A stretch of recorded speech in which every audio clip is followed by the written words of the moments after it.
हाँ भी बच्चों, आज हम नेक्स्ट टॉपिक है जिसका नाम है एंटीजन और एंटीबॉडी रिएक्शंस जो है उसके बारे में अध्ययन करेंगे कि जो एंटीजन और एंटीबॉडी आपस में कैसे रिएक्ट करते हैं। वैसे कोई भी एंटीजन किसी भी एंटीबॉडी से रिएक्ट नहीं करता है। जैसे कि लॉक एंड की होती है वैसे ही इनकी एक रिएक्शन होती है। स्पेसिफिक जो एंटीबॉडी होती है वो स्पेसिफिक एंटीजन के साथ ही रिएक्शन करती है। और ये जो एंटीजन एंटीबॉडी जो रिएक्शन होती हैं, अगर इनको हम विट्रो में करवाते हैं, एक तो वाइवो होती है सेल के अंदर होती है, एक विट्रो के अंदर जब होती हैं तब हम इन्हें कहते हैं सीरोलॉजिकल रिएक्शंस भी कहते हैं। और हमारी बॉडी में ये अलग प्रकार से ये रिएक्शंस होती हैं जिनका मेन मकसद जो होता है एंटीजन एंटीबॉडी रिएक्शन का कि कोई भी पैथोजन है जो एंटीजन के रूप में काम करता है, जब हमारे शरीर में एंट्री करता है तो इसको वहाँ से नष्ट कर देना, उसको वहाँ से हटा देना। ठीक है, उसके कॉम्प्लेक्स बनाते हैं जिससे कि वो वहाँ से हट जाता है।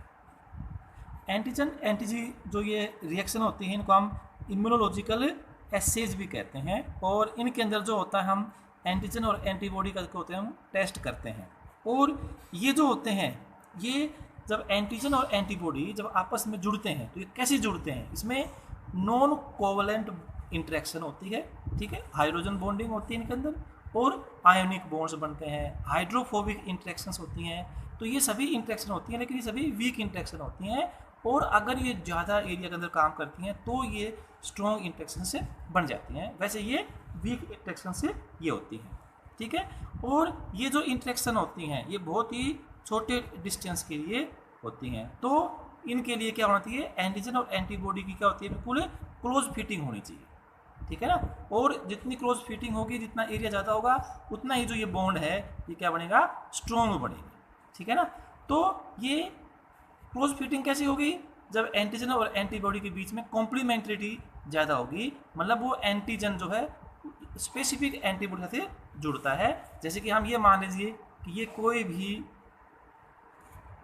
एंटीबॉडी है।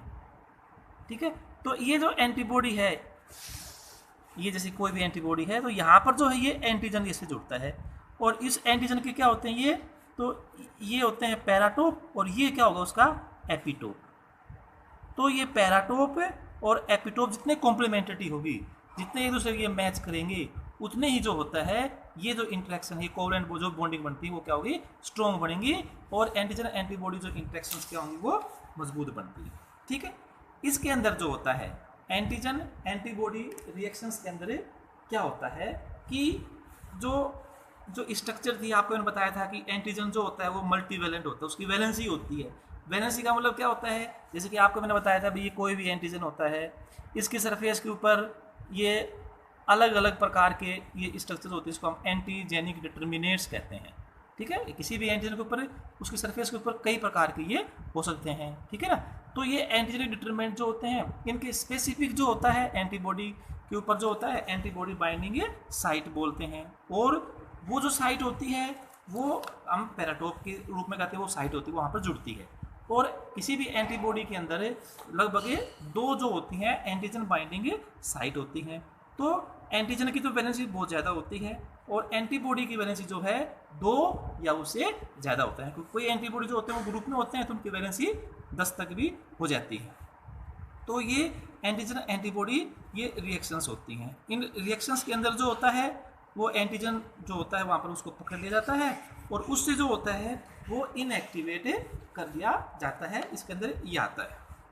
ठीक है, तो एंटीजन एंटीबॉडी रिएक्शंस के अंदर एक बात और भी होती है कि जो कंसंट्रेशन होती है वो बड़ा महत्वपूर्ण होती है कि अगर एंटीबॉडी की कंसंट्रेशन है तो भी इंटरेक्शन कमज़ोर होती हैं, अगर एंटीजन की स्ट्रक्चर कंसंट्रेशन ज़्यादा है तो भी क्या होती है, इंटरेक्शन से कमज़ोर होती हैं। उनके लिए जो है, जिसके बारे में हम आगे पढ़ेंगे, इनके लिए जो कंसंट्रेशन होती है कि एंटीजन की एंटीबॉडी की दोनों की इक्विवेलेंस होती है। एक रीजन ऐसा आता है जहाँ पर दोनों की मात्रा क्या होती है, सेम होती है। तो ये जो इक्विवेलेंस होती है वहाँ पर लैटिस बनता है और ये जो बॉन्डिंग बनती है ये कोवलेंट बॉन्डिंग हाइड्रोजन बॉन्ड जो भी होती है स्ट्रॉन्ग होती हैं।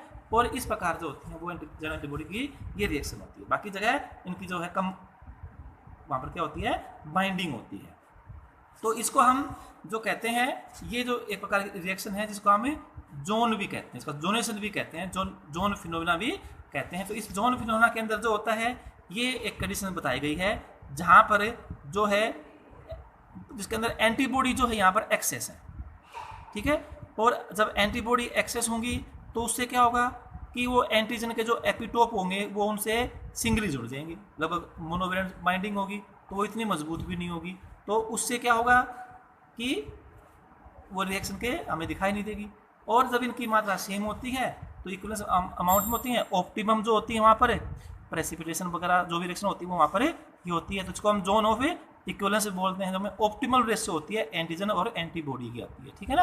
और जो प्रोजोन होती है जिसमें एंटीबॉडी एक्सेस के अंदर कहलाती है, ठीक है ना, तो इसे हम प्रोजोन बोलते हैं जिसके अंदर एंटीबॉडी की एक्सेस होती है। तो ये डायग्राम यहाँ भी समझ लो, इसको यहाँ पर समझ लो, तो ये ऐसे इसको बताया गया है कि यहाँ पर जो है एंटीबॉडी एक्सेस में है, यहाँ पर इक्विवेलेंस में है, और यहाँ पर जो है एंटीजन ज़्यादा है और एंटीबॉडी कम होती है, जिसको हम पोस्ट जोन का नाम भी दिया गया है, ठीक है।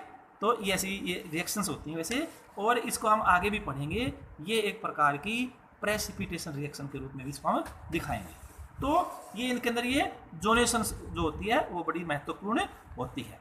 एंटीजन एंटीबॉडी जो रिएक्शंस होती हैं उसके अंदर क्या क्या होता है, एक तो होता है एफिनिटी, किसी भी एंटीजन या एंटीबॉडी की एक एफिनिटी होती है, मतलब क्या होता है वो एक एपिटोप के साथ जुड़ जाती है, एंटीजन एंटीबॉडी जो होती है, यानी कि वो बाइंडिंग जो होती है सिंगल एंटीजन के साथ जो होती है, सिंगल अगर बाइंडिंग होती है उसको हम क्या बोलते हैं, एफिनिटी बोलते हैं, ठीक है। यानी कि एक एंटीबॉडी है और एक उसमें क्या है, सिंगल एपिटोप है, और अगर उसकी एफिनिटी है, ये बड़ा महत्वपूर्ण डिपेंड करता है, एफिनिटी भी होती है, अगर एफिनिटी कमजोर है तो वो वीकली ज्वाइन करेगा और वो बहुत ही आसानी से एंटीजन और एंटीबॉडी जो बॉन्ड बनेंगे वो टूट जाएंगे। तो मतलब हम इसमें ये कह सकते हैं जैसे कि ये इसमें एफिनिटी है, तो इसमें एफिनिटी अगर ज़्यादा होगी तो इसमें जितने ये इसके एफिनिटी मायने होंगे ये इसमें क्या होंगे, इसके अंदर भी सेम होंगे, ये आपस में से क्या होंगे, जुड़ जाएंगे। और लो एफिनिटी है तो ये एक पॉइंट का एफिनिटी है, तो इससे क्या होता है, ये ऐसे मिल जाता है। कई बार क्या होता है कि एंटीजन जो होता है वो इसके जैसा ही मिलता है लगभग स्ट्रक्चर में, लेकिन पूर्ण रूप से इसके जैसे स्ट्रक्चर में नहीं होता है, तो वहाँ पर क्रॉस रिएक्शंस भी हो जाती हैं, तो वो एक अलग मैटर इसके अंदर, ठीक है। तो ये एफिनिटी होती है। तो एफिनिटी के अंदर जो होता है, अगर एंटीजन कॉम्प्लेक्स है जिसमें मल्टीपल एंटीजेनिक डिटर्मिनेंट हो और एंटीबॉडी के अंदर भी मल्टीपल बाइंडिंग साइट हो, तो उनके अंदर जो इंटरेक्शन होंगी उसके चांस क्या होंगे, ज़्यादा होंगे, और उसकी वजह से जो है उनके बीच में बॉन्ड भी बनेगा काफ़ी मजबूत, उसके अंदर क्या होगा, बॉन्ड बनेगा, ठीक है।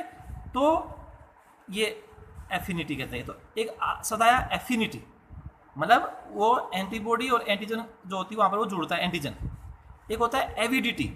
एविडिटी क्या होता है कि ये एफिनिटी प्लस वैलेंसी, आप इसको ये समझ सकते हैं, it is the affinity plus valence is equal to avidity. मतलब भाई एफिनिटी क्या होता है, एक एपिटोप के साथ है, अब किसी के अंदर उसकी वैलेंसी 5 है, यानी 5 एपिटोप हैं, तो उनके साथ जुड़ गया, तो ओवरऑल जो होती है इसको हम क्या बोलते हैं, ओवरऑल एबिलिटी होती है किसी भी एंटीबॉडीज की to interact with the antigen, तो इसे हम उसकी एविडिटी कहते हैं, ठीक है ना।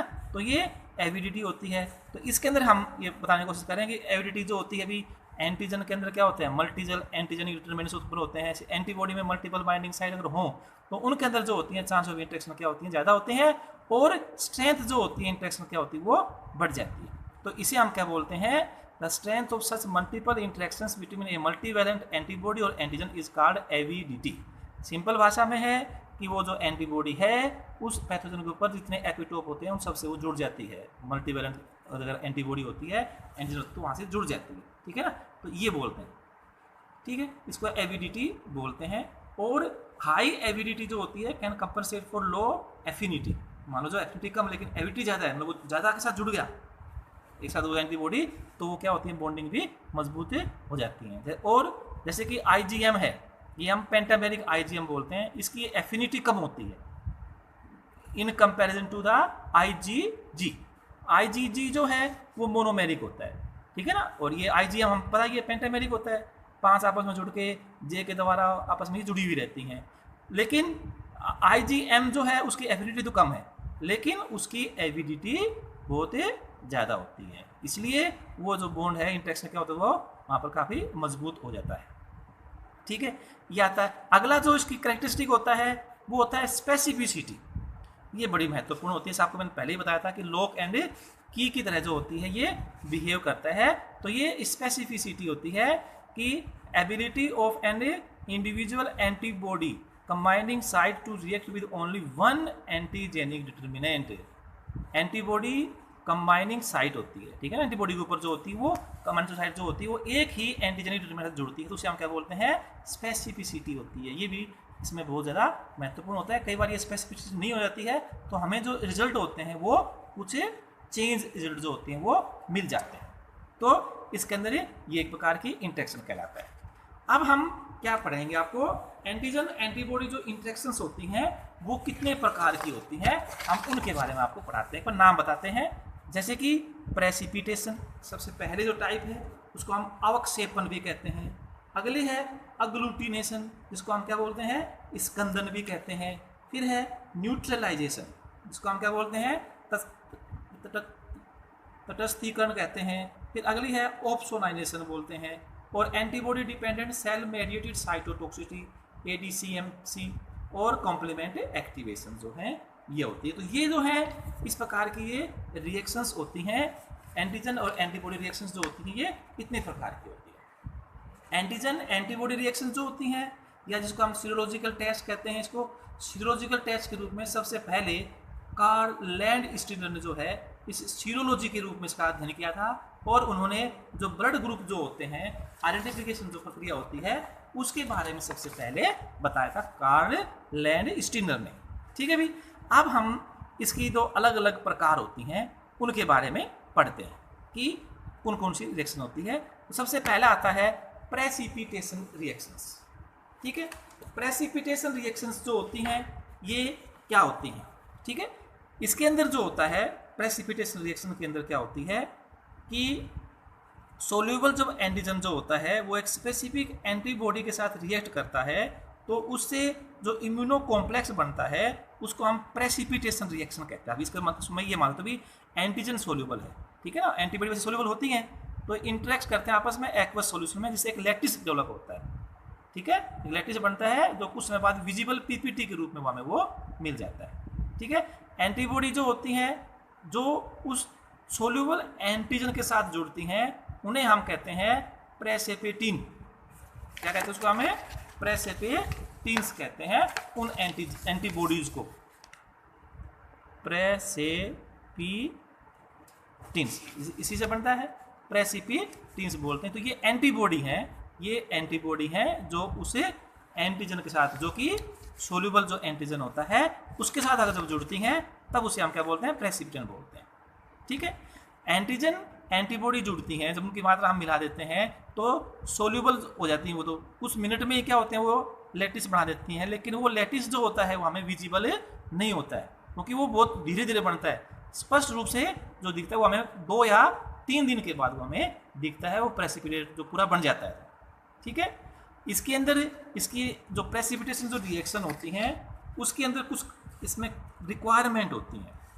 रिक्वायरमेंट क्या होती हैं कि एंटीबॉडी जो है मस्ट बी बाईवैलेंट होनी चाहिए, ठीक है। अगर वो मोनोवैलेंट है, FAB फ्रैगमेंट है उसके अंदर, एंटीजन बाइंडिंग फ्रैगमेंट मोनोवैलेंट ही है, तो कोई भी PPT का निर्माण नहीं होगा। तो एंटीबॉडी जो होती हैं बाईवैलेंट होती हैं, 2 एंटीजन बाइंडिंग साइट उसमें होनी चाहिए।